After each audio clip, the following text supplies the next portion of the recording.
producers like DJ Paul and Shawnee Red and Pharrell and Timbo, and just how they you knew that it was their beats when as soon as the song played, you know it's theirs. And it's go time from there, you know. And I know when I was starting out, I was producing for my best friend at the time, so I had a relationship with an artist that I was really close with. So it wasn't just about making the beats; it was about completing a project and how to make it work in the studio and out the studio. So I knew that, you know, early on when you're playing the beats for everyone, and you know they all kind of don't there's always some improvements to be made and whatnot. But what really helped me was having that relationship with my best friend at the time of, all right, well, I know this will work, or maybe this won't work, this, that, and the third. However, we're gonna finish this project. It's not just, yo, what do you think of this beat? It's how can we make this song work with this song, with this song, with this song, into the whole project. So never, and it was seeing the nature of not just the studio process, but the business and everything. And now it's well, I have to keep this up, you know. I have to, keep this kind of energy up, so that, you know, I can just outdo myself every time, and not just with this artist, but with anybody I work with. I mean, I never really tried to think about the money, because if it's really what you want, you know it's gonna come. So at that point, don't even think about it, don't stress about it, just stay dialed in, take advantage of every opportunity. I took advantage of every opportunity I had, whether it was, you know, doing skits for Earth Gang's album, or whether it was you know, just doing a little, just whatever it was, you know, a beat here or a little thing here. I took advantage of it, because I knew that one day it was going to pay off. And the more you see me and the more you hear my work, the more people are just going to be interested. And so once I got the laptop, I just knew I had to dial in. I just had to. And you know, with the belief that it'll pay off, it really will. But you know, I had to stay focused, and I had to enjoy every part of the process, because I don't know any other way I could have got it, you know. I'm glad we tried that. Music is trial and error. I think it's simply put. And if the artist will see that I'm stepping outside of myself to make something dope, I want not only just me, but the beat or the music to represent that too, to make that artist do the same thing. And that's literally every session I have with Jid. We don't ever try to do anything twice, you know. It's, oh, we did this before, all right, now where's another direction we could go?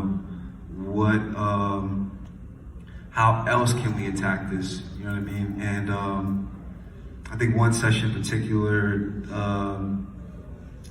I was making Wells Fargo, and I remember trying to stay in the light of not trying to, making something unique and different.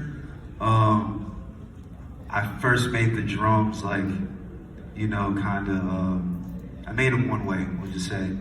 And then it just snapped in my head that oh, I should do it this way, the final way that it is.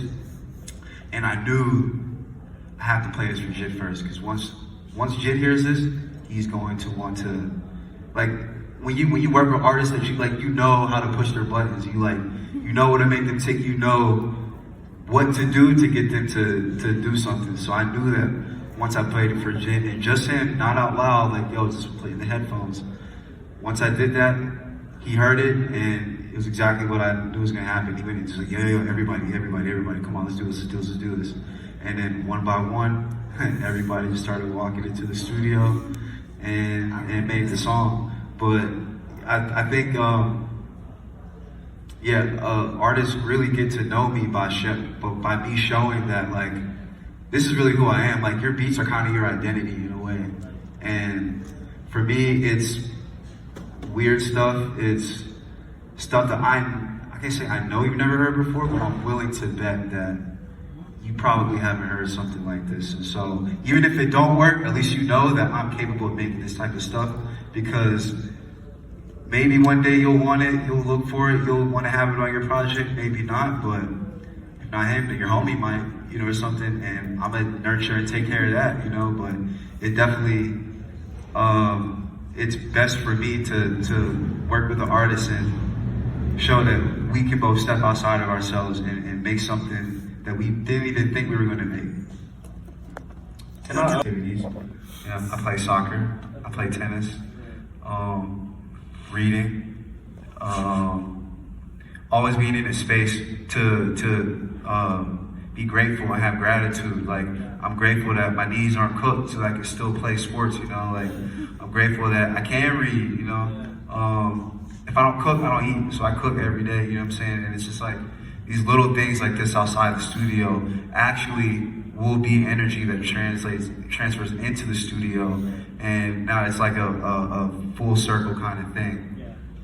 Thank you. Foreign, silent, musicals. I'm really into film scoring, so that was one thing I was able to draw inspiration from to then go into make music. For like set the scores and anything visual that could just even stimulate me and get me to go back into the studio and try to make something like that. But first and foremost, I watch as much film as I probably listen to music, because to me they go hand in hand. And so, you know, some days I won't make any music and I'll just be at the crib watching 10 different movies from 10 different countries or something, you know. But that's a big inspiration for me, is the music and cinematography from films. To drift is all I know, so let me go, let me go.